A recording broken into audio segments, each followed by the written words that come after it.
every one of us to this program again. This is Family Affairs coming from Baltimore, Maryland. We started 2 weeks ago.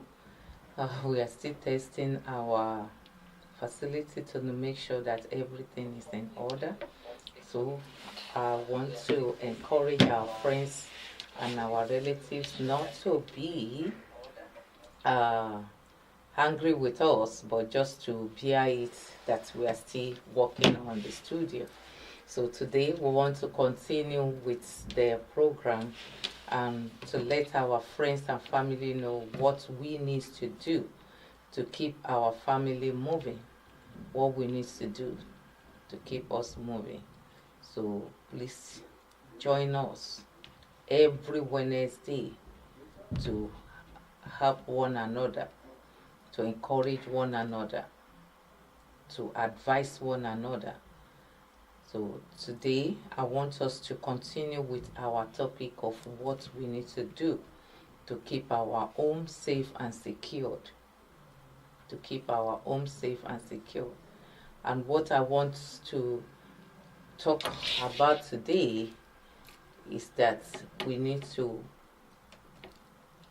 make sure that our friends, our family join us, and I want us to share this video as well. Please share this video. Friends, share this video. I want to please share the video with your friends, your relatives, your family, your colleague.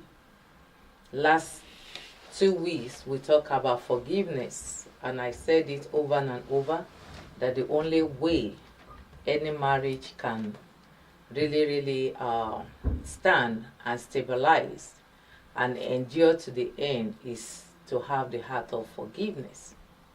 To have the heart of forgiveness. Then today I want to talk about what we need to do as spouse to really make sure that we are doing our own part in marriage, because everyone have their part to play. To women, I will say it over and over, we have to honor and respect our husband. Women must respect and honor the husband. No matter who you are, no matter how old you are, no matter what you become, you have to honor and respect your husband. It's the respect and honor that brings about the true love. Brings about the true love. You want your husband to really love you, truly love you, wholehearted love. Women, you have to honor and respect your husband. You have to honor and respect your husband. I know some women will ask me, what do I mean by honor and respect? Do they have to kneel down or worshiping their husband, or what it is that I'm talking about honor? It starts from the way we communicate, the choice of words that we use to address our husband matter in marriage. The choice of word. You need to know how to choose your word appropriately as a woman. You cannot talk to your husband authoritatively. You cannot command your husband. You might be older than him, you might be making money than him, you might be richer than him, it does not matter. You cannot command your husband. You cannot command a man. Any woman that your choice of word is commanding tone and commanding choice, you already lose that man. Because no man in this world wants woman to command them. You cannot command them. Even if they are at wrong, if they are at fault, the choice of word that you will use should never be commanding word. You cannot use that tone, commanding tone. You have to calm down. You have to choose appropriately. Not in that moment of when issues are going on that really matters, but aftermath effect. The man will go think deeply. See the way my wife talks to me, the way she command me, the way she order me around. Then that always kills the love that men has for their wife. So women, wife, you have to know how to choose your word appropriately, especially when you are hungry. You cannot command your husband. You cannot order your husband around. Choice of word. Women, choice of word. That is what I mean by honor and respect.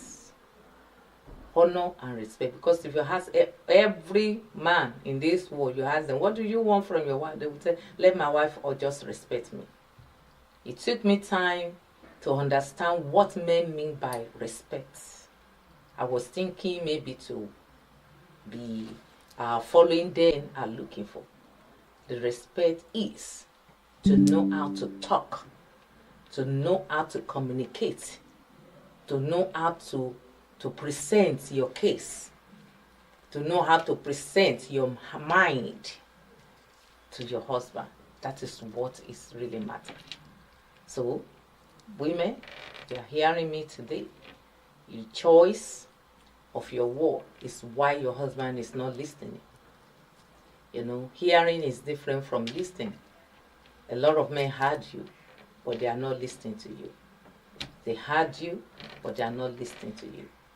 If you really want them to listen, you need to know how to choose appropriate word and the tone to talk to your husband.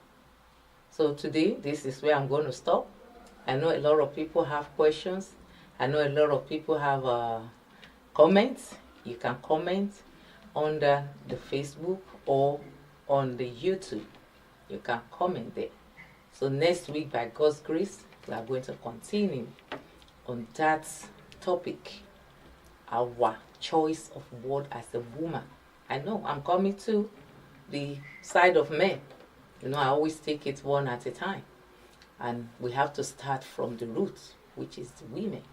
You want to get to the heart of your husband, you have to love, you have to honor, you have to respect. So 2 things I want you to take on: honor and respect. And it starts from our choice of word. Communicating with our husband, choosing right words, and putting appropriate tone. Appropriate tone. If you choose it wrongly, it's not going to yield positive results. But if you choose it rightly, then you will see that what you want to pass across to that man, he will listen to you. Let us stop yelling. Let us stop shouting. Let us stop nagging. It won't go. It will not give any positive result in marriage. But choose wisely. Choose right, appropriate words. Next week, I'll mention some words that I think is appropriate for women to use when you want to discuss with your husband, when you say some things that you observed that you really want him to really work on, how to present it, and some other things that we need to do. So I don't know what you are going through in your marriage. I don't know the effort that you are putting. I want to encourage you, don't give up.